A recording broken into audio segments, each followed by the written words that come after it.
Hi guys, happy Monday. This is your day 3 reading lesson. Here is Bo. He says hi. He says get ready to read. Our skill today is going to be on text structure. Why is it important to know about text structure? Well, by knowing the way the author organized the text helps us understand what it is we are reading. Everyone, you need to grab your ready book and a pencil, and we're going to open up to page 220.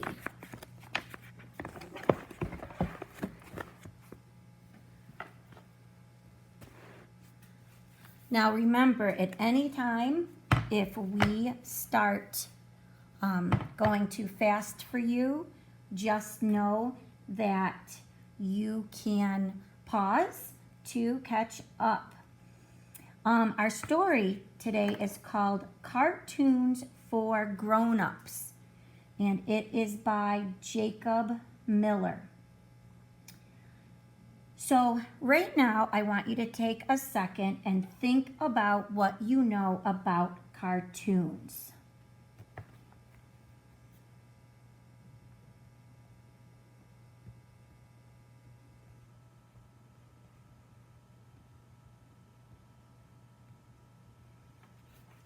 In the article that we're reading, one of the cartoons we'll be hearing about is Rocky and His Friends.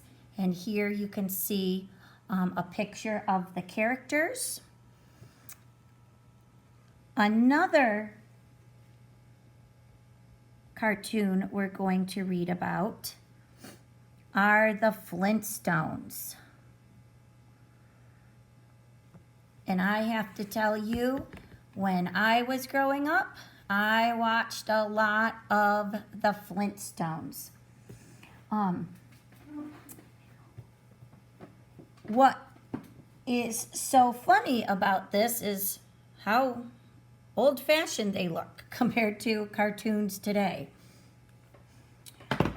All right, please follow along.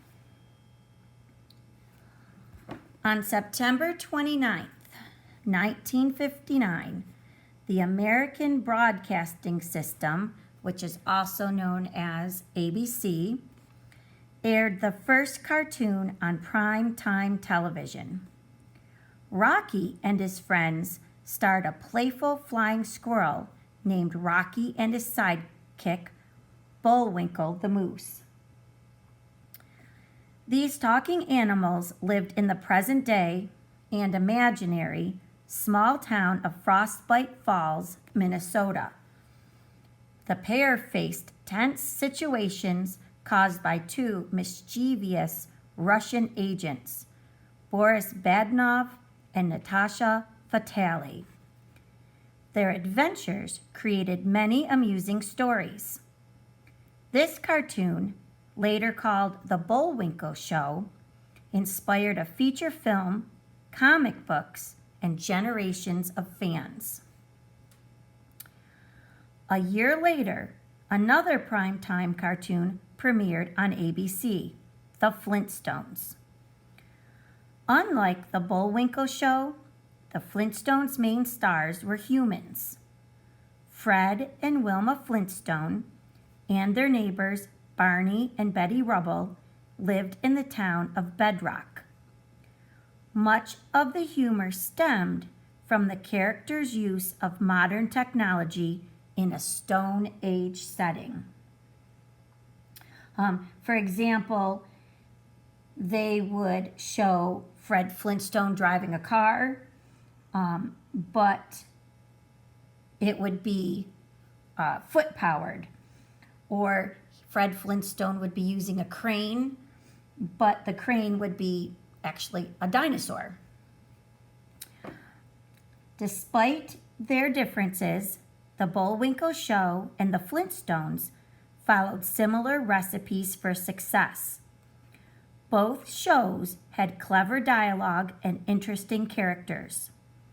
They were simple enough for young children, but sophisticated enough for adults. Those reasons are why the cartoons succeeded in the 1960s. It's also why cartoons such as The Simpsons appeal to both adults and children today.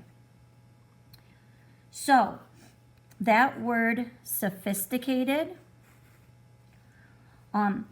what words in the sentence could we use to help us figure out its meaning? Well, it says simple enough for young children,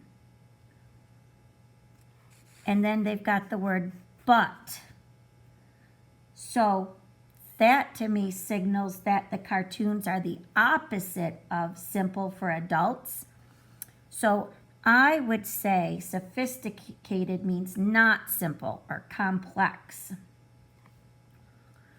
All right, so if we look at the close reader habits, it says, how are the ideas organized in the passage overall?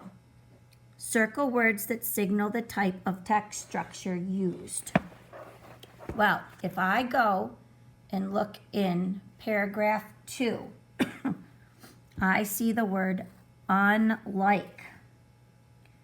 I also see the word like.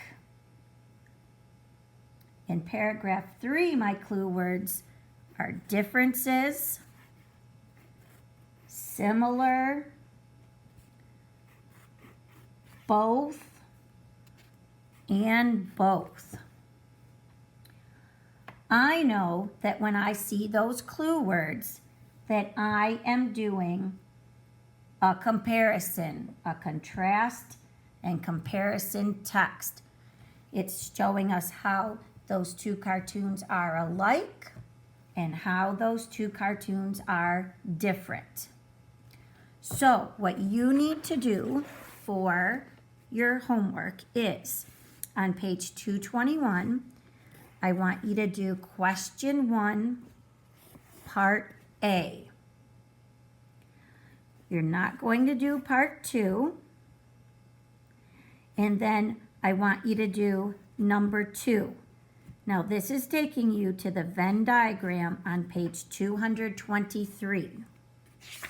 So when we turn there, here's the Venn diagram.